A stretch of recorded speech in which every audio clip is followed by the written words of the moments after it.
Welcome to 22 podcast mini series that I had launched at the end of 2020 to document my 100x life. It started off where I declared that I would 100x my business in 100 days. Now I'm in my third installment of my 10-year mission to document my life, how I manifest the things that I create and the things that I learn. And in 22, I'm going to go over the 5 things that I learned 2022. Going on the edge walk in Toronto, there is the CN Tower, which is one of the tallest towers in the world. Been around almost 50 years.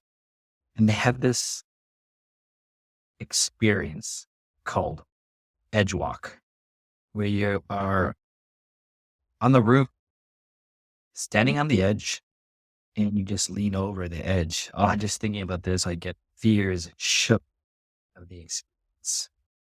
It's something that I've told myself I wanted to do for many years when they opened this experience up over 10 years ago, because I am afraid of heights.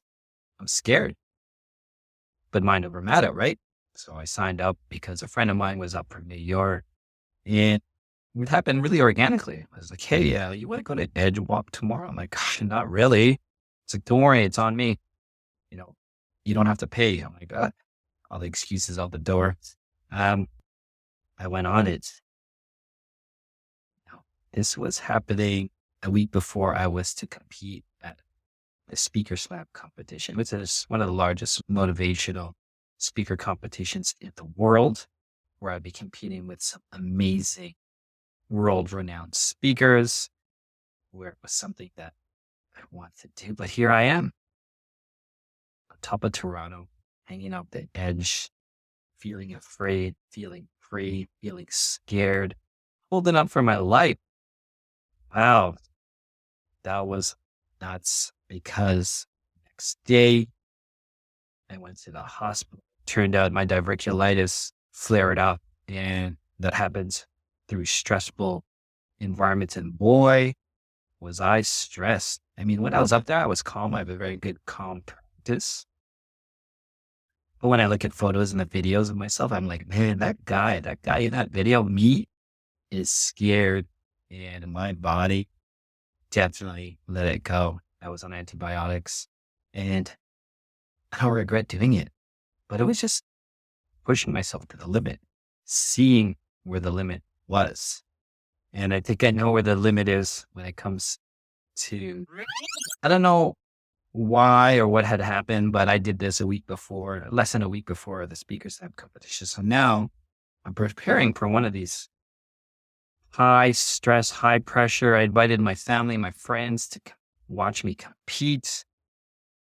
That experience alone, getting on stage, memorizing a speech to motivate people, was scary as heck. Oh gosh, I was scared. I got up there, but I felt good. I felt free. I was in flow, and it was a success for me. Standing there, there was disappointment I didn't win, but man, and I realized another edge, another limit. Not to say that my story was not motivating, because I am inspirational. I am motivational.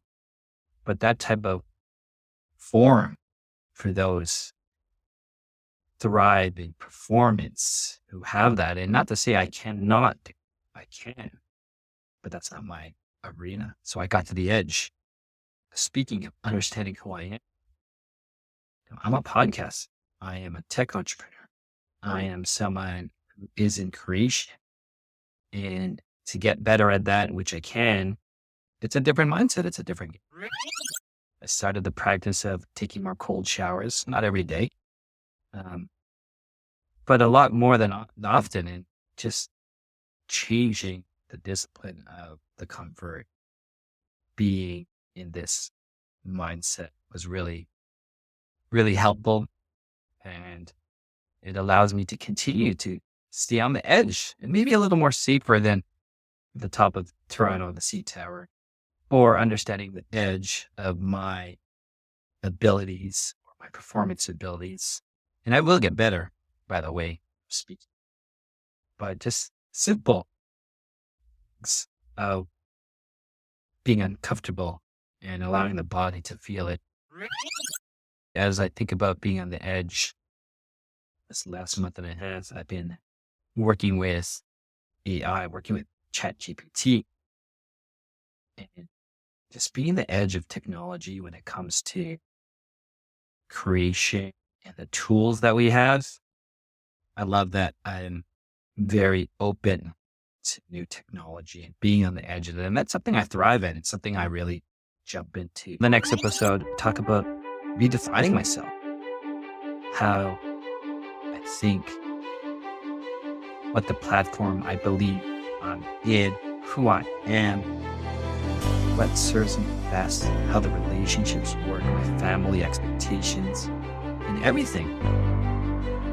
It was a really big year thinking about that, redefining my